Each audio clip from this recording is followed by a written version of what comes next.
Okay, that is one glorious orc.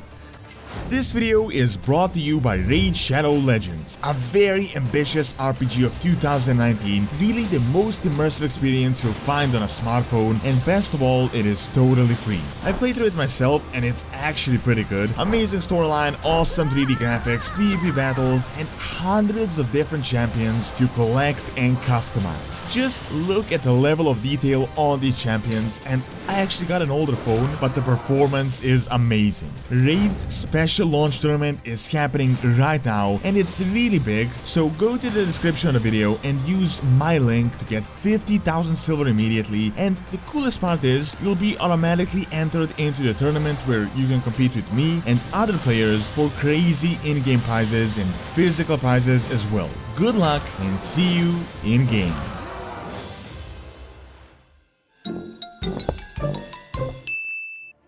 Hello guys, this is Doron's Movies, and today I will be giving you top 10 most horrific old god creations in World of Warcraft, covering all sorts of old god monstrosities and minions that we have seen throughout history. So without further ado, let's get into the lore. Number 10. Faceless Ones.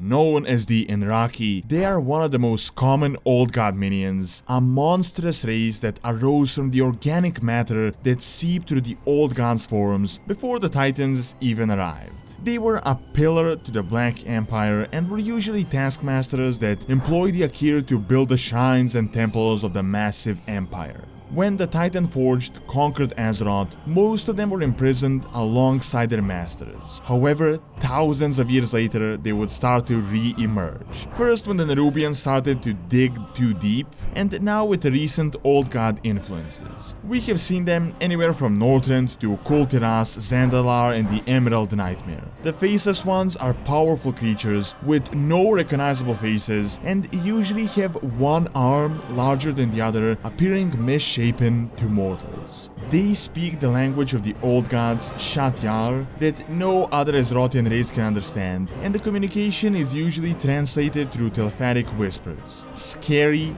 versatile beings that have only one goal: to serve their masters. Number 9. Merciless Ones. Commonly known as zootroids, they are creepy aquatic creatures primarily found underwater. They are octopus-like and have only one eye. The main power of the Merciless Ones is their parasitic nature. They're capable of attaching themselves to the heads of sapient beings and enslaving them, completely controlling their minds and their thoughts. Often referred to as demon squids, although having no real connection with demons, it's just that they're so horrific.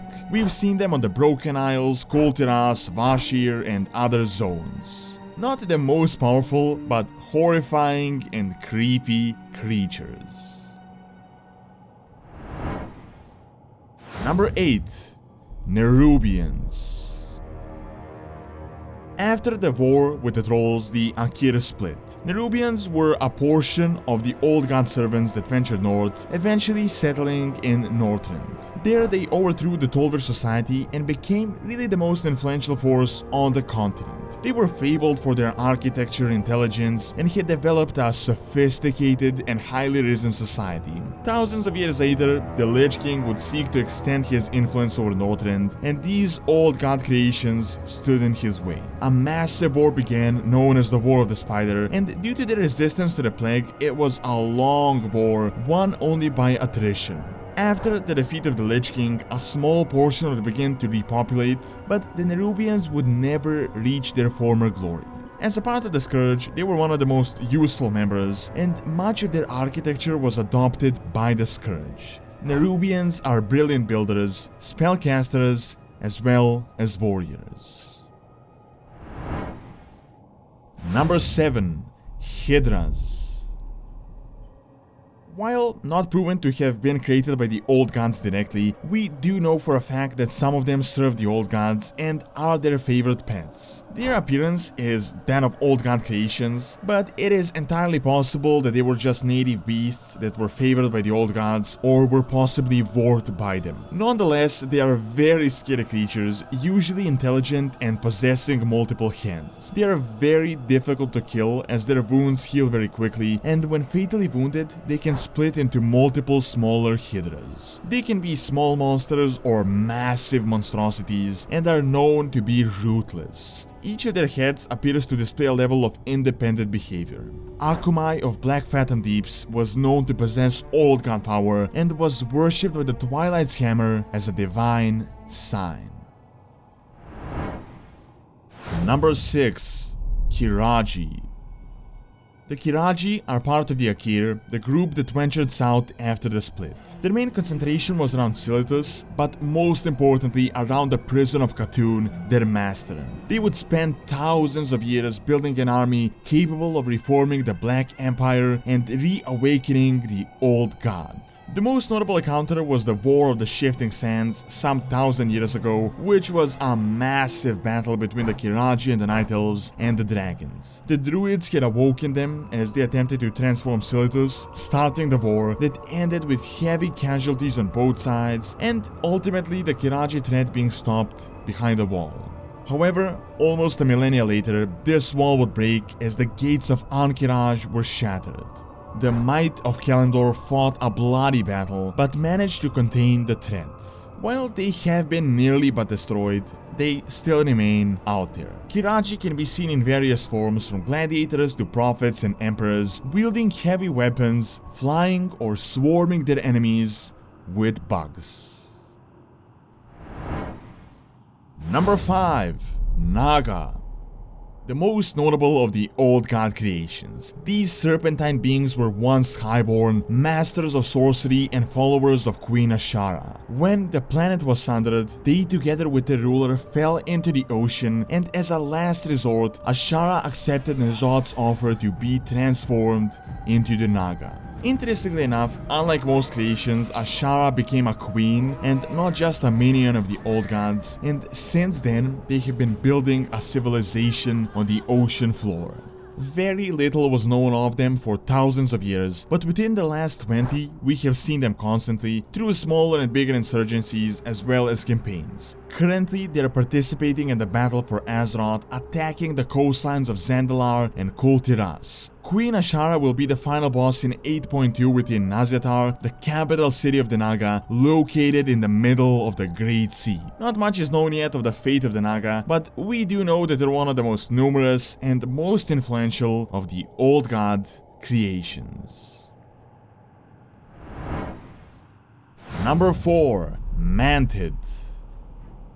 As the Nerubians went north and the Qiraji south, the Mantid would go even further south. There, they reached the lands of Pandaria, where they had established an empire of their own.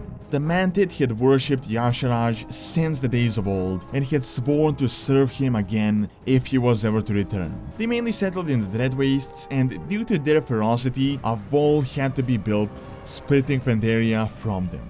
They would swarm the wall in regular waves. However, in midst of Pandaria, it happened sooner due to the Shah of Fear. When Garrosh absorbed the heart of Y'Shaarj, they allied with the war chief, but after the defeat, much of their empire was brought to ruin. However, today they have a new Grand Empress, and their future is uncertain. The Mantid are very intelligent beings, capable of sophisticated architecture, weapon production, as well as magic.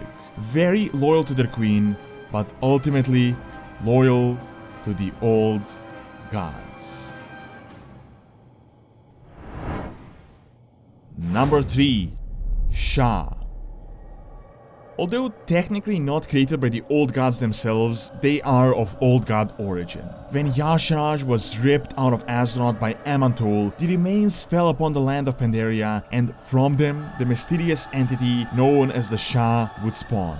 They would manifest themselves in relation to negative emotions, feeding upon them and growing stronger. Due to the Pandaran culture, peaceful nature and practice, they had kept them under control for thousands of years, with minor outbreaks here and there. Once the forces of Azeroth reached Pandaria, all would change. Very immortals became possessed by the negative Shah energy as they had battled each other. Once Garrosh absorbed the essence of Y'Shaarj, the Shah would eventually start to fade from existence, but they still remain to this day. They are shadowy, spirit-like creatures that can grow stronger based on how negative the emotion is and the actual intensity, and can also infest the land. While they were defeated, having creatures that spawn based on emotions that can't be really controlled is pretty scary. Number 2. Catraxi. The Catrax are one of the strongest old god creations ever made. While they're considered to be faceless ones, they're significantly more powerful and resilient. These monstrous warbringers are generals of the old god forces, and so far we have only seen or heard about 10 of them. Two of the most notable were Kyrix and Zakaz, the ones that hunted the Titanic Watcher Tyr. They are extremely powerful, having killed the Titanic Watcher through a days-long battle.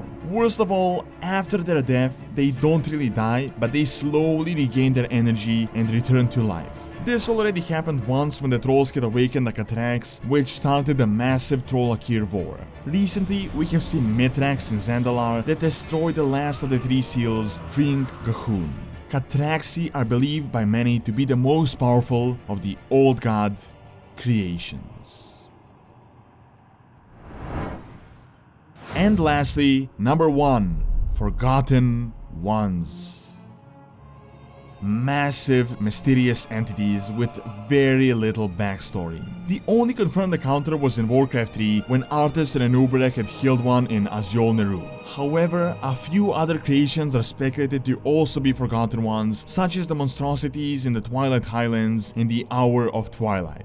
They are massive creatures and look a lot like how you would expect an old god to appear in their released forms. They command the faceless ones and are able to summon tentacles and other creations. Very little is known about them, but many speculate that they're just a few steps below the old gods and are thought to be the most powerful minions. Many believe that Il'gynoth was a forgotten one, although it was never confirmed.